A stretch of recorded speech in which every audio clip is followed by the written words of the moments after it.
एक स्टूडेंट को अपनी तैयारी शुरू करने से पहले एक बढ़िया योजना बनानी चाहिए। देखो, योजनाओं के बिना आप लक्ष्य विहीन हैं।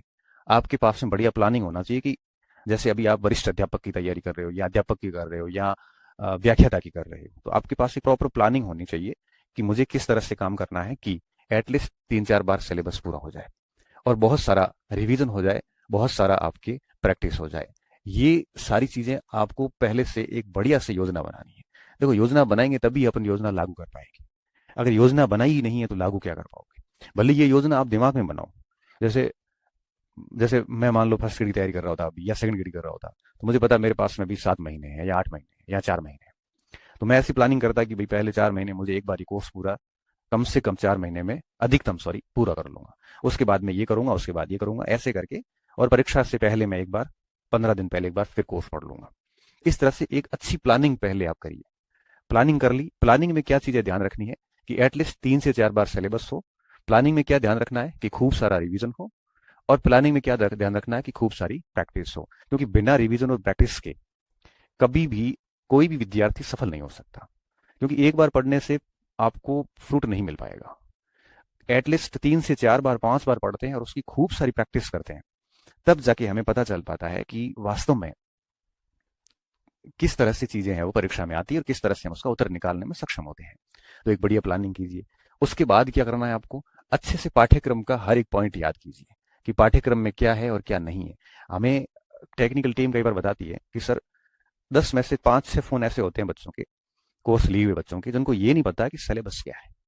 मुझे बड़ा दुख होता है कि आप व्याख्याता की तैयारी कर रहे हैं, आप वरिष्ठ अध्यापक की तैयारी कर रहे हैं और आपको नहीं पता कि सिलेबस में क्या है और क्या नहीं। पाठ्यक्रम अच्छे से पता हो और उसके बाद में एक सीमित सी लिमिटेड सामग्री जो है वो आप जो है वो आपके यूं कहिए कि सामग्री हो। और सामग्री कैसी हो? बहुत लिमिटेड हो। बहुत अधिक सामग्री नहीं, बहुत लिमिटेड सामग्री हो। कम से कम सामग्री आपके पास में होनी चाहिए ताकि आप उसको रिवीजन कर सको। तो देखो, पाठ्यक्रम बढ़िया पढ़ लिया, सिलेबस पढ़ लिया और उसकी सामग्री को चयन कर लिया, फिर भटकना नहीं है। क्योंकि आप कहीं पे भी जाओगे, जैसे लाइब्रेरी चले गए, लाइब्रेरी में पास बैठा हुआ बच्चा जो है वो आपको भटका देगा। वो कहेगा ये किताब काम की नहीं है, आप ये लेके आ जाओ। क्यों? वो कौन तय करने वाला? वो तो खुद संघर्ष कर रहा है। उसको तो खुद को नहीं पता कि परीक्षा कैसे पास करनी है। और अगर मान लो कर भी ली है तो जरूर थोड़ी किसी ने परीक्षा पास कर ली वो सबसे वो बताएगा, वो सारा सही बताएगा। हमने तो टॉपर्स को बिकते हुए देखा है। यहाँ तक कि लोग सिलेक्शन के बाद अलग भाषा बोलनी शुरू कर देते हैं, पढ़ते कहीं और से बताते कुछ और है। और मैंने चयनित स्टूडेंट्स जितने भी हुए हैं, हम बहुत नजदीक से उनको नोटिस करते हैं। हम देखते हैं कि पढ़ क्या रहे होते हैं, नौकरी के बाद वो क्या अलग ही बताते हैं। तो क्यों भरोसा करना किसी के ऊपर? आपने अगर सामग्री अपनी चयन कर ली है तो उसको भगवान मानिए और उसके ऊपर आप अंधे तरीके से लग जाइए। फिर अगर आप डाइवर्ट होते हैं, कोई भी आके एक लाइब्रेरी में आपके सहपाठी आपको डाइवर्ट कर रहा है, तो फिर हो गया काम। आप परिपक्व और समझदार विद्यार्थी तो नहीं है। ये कर लिया। उसके बाद क्या करना है? फिर उसके बाद इस योजना को लागू करना है और इतना तरीके से करना है कि आपकी योजना जो है वो ढंग से लागू हो। और अगर ढंग से योजना लागू हो गई, परीक्षा तक लगे रहना है, तो निश्चित तौर पे आप सफल हो जाओगे। और जितना इस मार्केट से दूर रहेंगे उतना आपको फायदा होगा। अब इन सब चीजों के साथ साथ में और क्या बातें ध्यान रखनी है, ये तो आपको करना ही है। इसके अलावा हर दिन जब प्लानिंग करो तो हर दिन कौन सी और बातों को ध्यान रखना है। जैसे आ, सबसे पहले होता है पाठ्यक्रम को पूरा पढ़ना, पाठ्यक्रम पूर्ण करना। लिमिटेड सामग्री से आपने पाठ्यक्रम पूर्ण किया, आपके दिन का हिस्से में कम से कम पाठ्यक्रम पूर्ण करना, ये तो होना ही चाहिए। अब जैसे सुबह उठे, 5-6 घंटे आपने बढ़िया से सिलेबस पढ़ा। अब एटलीस्ट दिन में 1-2 घंटे प्रैक्टिस होनी होनी चाहिए। हर दिन पाठ्यक्रम पढ़ने के साथ साथ 1-2 घंटे, एटलीस्ट 1-2 घंटे प्रैक्टिस होनी चाहिए। इस हेतु आपको क्या करना है? पीवाई क्यूज ले आओ, बहुत सारे प्रीवियस यस क्वेश्चन जितने भी आते हैं मार्केट से ले आओ। और हर दिन एटलीस्ट 1-2 घंटे आपको क्या करना है? एक एक प्रश्न लिया और उसके ऊपर एनालिसिस करना है। एनालिसिस का मतलब क्या होता है? एनालिसिस का मतलब होता है कि जैसे प्रश्न आपने पढ़ा, प्रश्न पढ़ने के बाद पहले ऑप्शन मत देखो, आप खुद से आंसर निकालने की कोशिश करो कि इसका उत्तर क्या है। उत्तर निकाला, नहीं निकल रहा है, फिर ऑप्शन देखो। ऑप्शन देखने के बाद दूसरे ऑप्शन पे भी सोचो कि ए क्यों नहीं हो सकता, बी क्यों नहीं हो सकता, सी क्यों है, डी क्यों नहीं हो सकता। इस तरह से चारों विकल्प पे थोड़ा थोड़ा पूरा दिमाग लगाओ आप। तो आप 1-2 घंटे में मुश्किल से 30-40 प्रश्नों को बढ़िया से सॉल्व कर पाएंगे। और एटलीस्ट हर दिन आप में इतना होना चाहिए, क्योंकि जितने अधिक प्रश्नों को आप एनालिसिस करोगे, इससे एक तो आप मैच्योर हो जाओगे, परिपक्वता जिसे अपन कह सकते हैं। आपको पता लगने लग जाएगा कि प्रश्न कैसे आते हैं, प्रश्नों की भाषा को कैसे समझना है, प्रश्नों का उत्तर कैसे निकालना है। आपको समझ में आ जाएगा कि प्रश्न को अटेंड कैसे करना है, कौन से प्रश्न छोड़ने योग्य होते हैं, किस विषय वस्तु से किस जगह जाके आपको पढ़ना है ताकि प्रश्नों का उत्तर अच्छे से निकल सके। आप जितने अधिक एनालिसिस करोगे उतना आप कंटेंट को ठीक से डाइजेस्ट कर पाओगे कि कौन सी विषय वस्तु अपने पढ़ने योग्य है और कौन सी विषय वस्तु छोड़ने योग्य है। जितना अधिक एनालिसिस होगा उतना ही आपको अपनी पाठ्य वस्तु के ऊपर या जो आपके पास में आपकी जो सामग्री है उस पर आपका भरोसा बढ़ता जाएगा।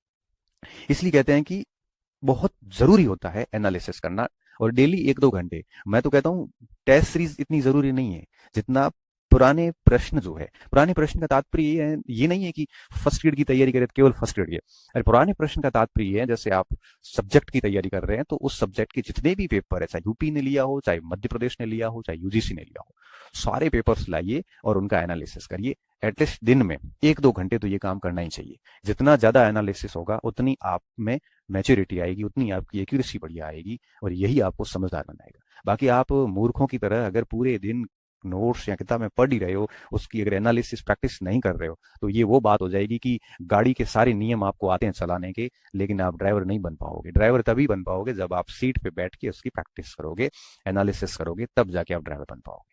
स्विमिंग के नियम मुझे सब पता है, लेकिन मुझे स्विमिंग नहीं आती। क्यों नहीं आती? क्योंकि उसकी प्रैक्टिस नहीं। इंग्लिश की ग्रामर के रूल्स हमें पता है, लेकिन हम इंग्लिश नहीं बोल सकते क्योंकि हमारी वो प्रैक्टिस नहीं है। वो सेम बात यहाँ पे भी लागू होती है। अब क्रिकेट के नियम पता होने से आप अच्छे क्रिकेटर नहीं हो सकते।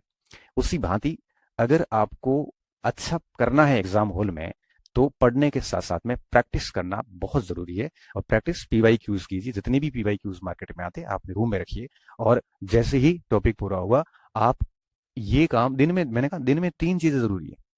एक तो ये पाठ्यक्रम पूर्ण करिए, आप अपने रणनीति से चलिए कि भाई 2 घंटे ये पढ़ रहे हैं, 3 घंटे वो पढ़ रहे हैं, वो ठीक है, चल रहा है। मेजोरिटी ऑफ टाइम उसको दे दो, 5-6 घंटे दे दिए, बट 1-2 घंटे आपको पीवाई क्यू को देने हैं।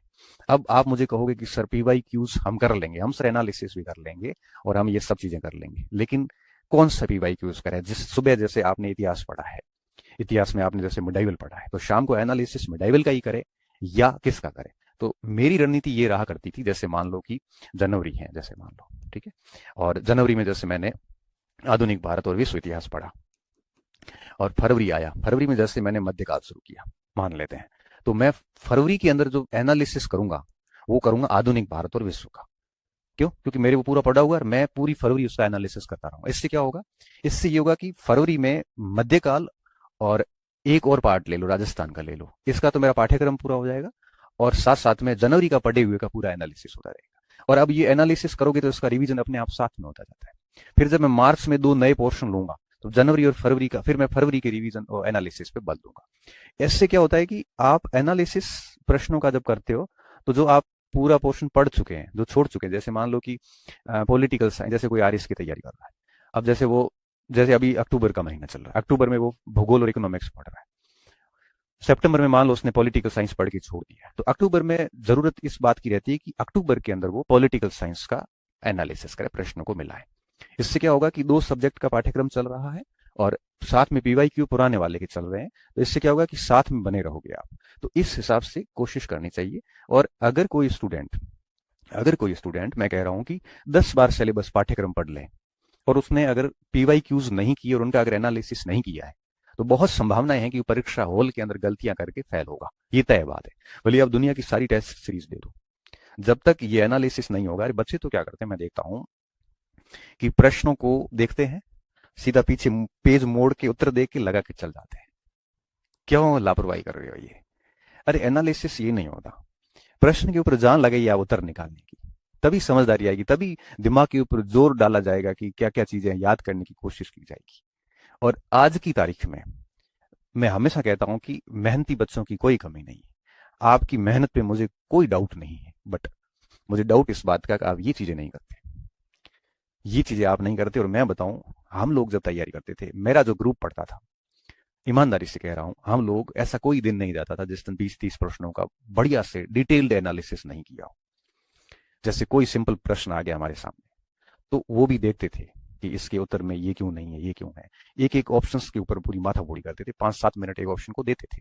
और एक परिणाम ये निकलता था कि 1 डेढ़ घंटा, वो 1 डेढ़ घंटा कौन सा लेते थे हम, भोजन बनाते वक्त ले लिया, या बहुत पढ़ाई में मन नहीं था उस समय, या फिर खेल के आए थे या खेलने जा रहे हैं उस समय थोड़ा 1 घंटा पहले मन नहीं है पढ़ने का, उस समय हम एनालिसिस का काम करते थे।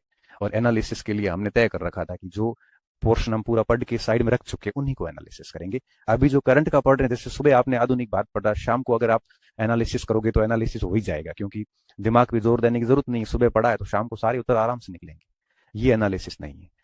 जनवरी का पढ़ा हुआ का एनालिसिस फरवरी में करो, और फरवरी वाले का एनालिसिस मार्च में करो, और मार्च में जो पढ़ रहे हो उसका एनालिसिस अप्रैल में करो। पूरा कोर्स हो जाता है, फिर वापस उसको इस हिसाब से घुमा दो। तो एटलीस्ट 1-2, और ये कौन से एनालिसिस करने, ये योजना आपको बनानी।